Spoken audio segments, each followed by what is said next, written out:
Hi guys, it's MJ, the student actuary, and I'm going to be making a video on Pokemon. And the video is going to be on advanced strategies. So Pokemon Go, it's this new app, everybody's playing it, and a lot of videos have come out on giving beginners tips and all that type of stuff. I'm going to assume that you're level 5 or above and that you understand, the basics of this game. So we can delve into the more strategic and, game elements, because it's not that much of a child's game. There actually is a lot of strategy and tactics that you can employ in this game. So before we get into them, I just want to introduce defense and attack of your Pokemon. So your Pokemon has a type. So in this case, we have a Scyther, who is both a bug and a flying type, and it has an attack which is Steel. The Steel Wing is another type. So your Pokemon could, in a sense, have 4 different types. Now, why are types important? Because certain types have different advantages and disadvantages against other types. For example, look at this game matrix. It is quite intense, but what we have here is all the various types, and the green represents that it's got an advantage, and red means it's got a disadvantage against those other types. Now, I have looked at it from a game theory point of view, trying to see if there is a dominant strategy. Is there any criteria that you can try use to simplify this?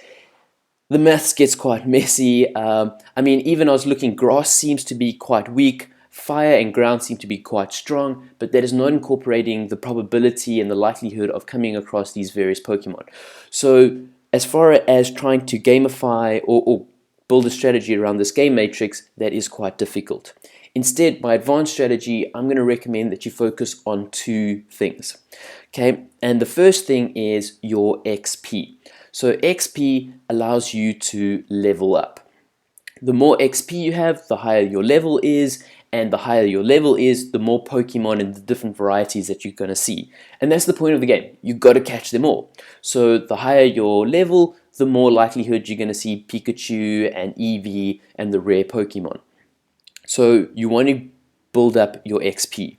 The second thing you want to build up is something known as Stardust, which is quite new to me. I was like, whoa, what is the Stardust? But Stardust, along with Candy, can build up your Pokemon and make them stronger.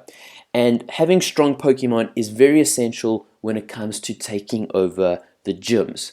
Okay, gyms are these things that pop up on the map, and they're very important. Okay, when you see a gym, gyms are important opportunities because not only by fighting them do you gain XP and all that type of stuff, but also if you hold a gym for 20 hours, you're going to get rewards. And the rewards you get are Stardust and Pokemon Gold. Pokemon Gold you can use at the shop to buy various items, and the Stardust you can use to make your Pokemon stronger and take over even more gyms, which will allow you to get even more Stardust every day.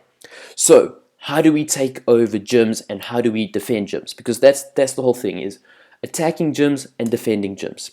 And the best way to do that is to team up. Okay, this Pokemon game, just like Ingress, which is kind of based on, it very much is a social game, and you're going to be way more effective when you're in a team. Okay, you need to team up, and then together you guys can go to gyms and take them down way quicker. Let's say you come across a gym. First thing you want to do is see, okay, this is a Pinsir, he is a bug Pokemon. Memorize this matrix, or have a copy with you at all times. Pinsir is a bug Pokemon, so you'll see that fire. What else hurts him? Fire, flying, and rock. Yeah, those 3 are going to be very effective against Pinsir. And by using this game matrix on the gyms, it's going to be very easy to defeat them. You're going to feel like a Roman. We came, we saw, we conquered, we took over all the gyms. Okay, but that's the easy part. The easy part is taking over the gym. The hard part is defending a gym. How do you defend a gym? Well, first of all, I'm going to show you how not to defend. Okay, this is the worst thing you can do in Pokemon, is to go and put a Magikarp with a combat power of 10 in a gym. Okay, this is terrible, and it's terrible for 2 reasons. One, it's gonna upset your team, because anybody else who's going to want to come and train at this gym and try boost its prestige is going to take forever, because every time they beat this Magikarp, because the combat power is so low, it's only going to give a fraction of prestige. which means it's going to take hours and hours to level up this gym. Also, I mean, you can see there I was only level 8, so I didn't know what I was doing. But I was like, yeah, I've got my first gym, I've got my Magikarp. But I mean, if another Pokemon comes, I mean, one hit and the Magikarp dies, which means it's going to be very, very easy for the other teams to take over a gym that is defended by a Magikarp. So don't defend it with a Magikarp. Okay, now that we know what not to do, I'm going to talk to you guys about what you should do. I would recommend putting in Pokemon that only have one type. So let's say that Scyther, it was both bug and flying. I would recommend against using Scyther as a defending Pokemon. Rather put a Pokemon that just has one defense. This is going to make it less vulnerable to various attacks. I'd also then recommend that it has a 2-type attack so that it will be more effective from various other Pokemon. You know, if it's got both water and psychic, say like Slowbro, then you know it's going to have advantage against say fire Pokemon and other Pokemon such as a poison one, which has got its weakness to the psychic power. Okay, so that's what we want: 1-type defense, 2-type attack. And what you want to do is get in your team and the order that you place the Pokemon. So like I said, I'm assuming you're level 5 and above, you understand how the gyms work. Once the gym prestige hits another level, you can then place another Pokemon.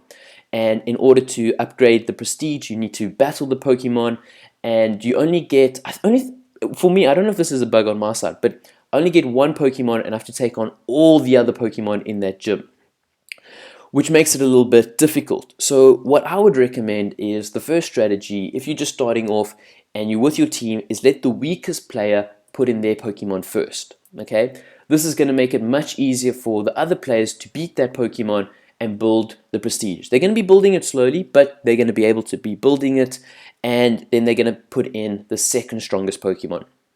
And this will allow the strongest Pokemon, the number 1, to come in and have a good chance of beating both of these Pokemon at the same time, which will increase the prestige quite quickly.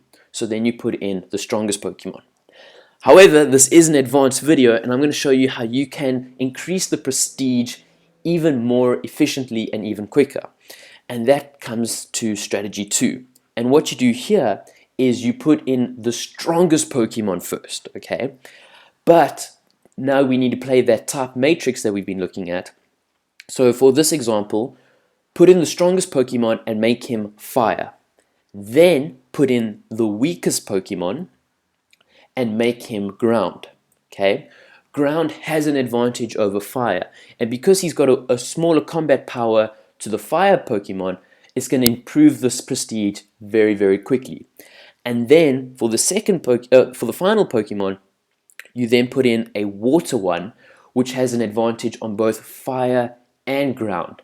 And this is going to let you build up your gym's prestige very quickly and allow you to put in 3 strong Pokemon without having to go through the whole revivals and potions and doing it, you know, numerous amount of times. Because remember, Pokemon, like Ingress, which the game is based on, it kind of all comes down to managing your resources. You want to manage the amount of Pokemon you have. You want to manage, you know, the amount of potions you use, the amount of revivals you consume, all this type of stuff. And for this reason, I would highly recommend against trying to set up and defend a gym in the waterfront or some hot tourist attraction place. As you can see, we've got a gym. There's a whole bunch of Pokestops around. People are putting lures out. It's a very festive area. There's a lot of tourists coming over here, which means when you have this gym, I don't think you're even going to last 1 hour before another team is going to come and take it down. Because there's a lot of people in this area, you're going to lose that gym very quickly. I recommend getting your team and going to some weird distant location. You should be safe because it's a group of you guys, you know, safety first. And because you're in a group, set up a gym or build up a gym that's in quite a remote location where there's not a lot of traffic, and it makes it quite hard for the other teams. You know, they really have to go out of their way to try to take down that gym, and you've built it up quite nicely. So it is going to be a bit of a hazard for them. And that way,